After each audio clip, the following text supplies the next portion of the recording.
Many times in our life, we experience events, things happen around us or to us, and we don't have the experience to deal with the event. Meaning we may know what to do, but we've never experienced it. For example, when I was a young man, 18 and a half years old, I was stationed in Germany, and I was riding in the back of an ambulance in the middle of the winter night, in a van-like ambulance, transporting a lady and her husband to the hospital, and the issue was she was going to deliver a baby. And as much as we tried to get her there as fast as we could and as safely as we could, there just wasn't enough time. So we pulled over, and I was in the back, and my role was to help deliver this baby. The difficulty was I had no experience.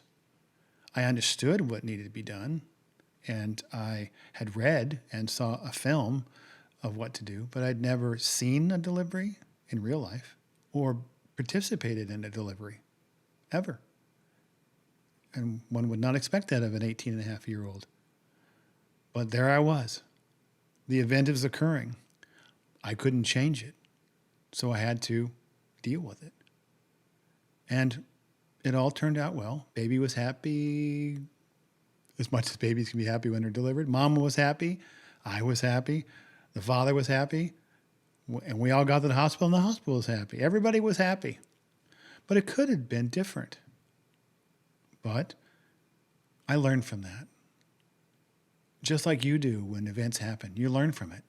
You may not be prepared for it. You may not want to experience it, but you do learn something from it. It depends on how you categorize that learning and what you do with it. And many times those events change us, positively or negatively, depending on how we interpret them. But those events that occur, God uses to help other people.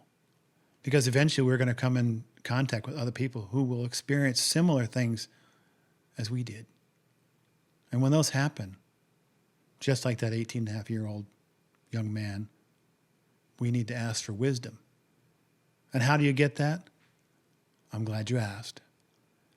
In James chapter 1, God says, ask wisdom, he'll give it to you, and he'll give it to you generously without finding fault.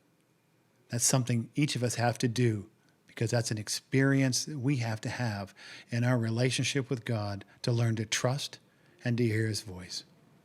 Ask God for wisdom. He'll give it to you.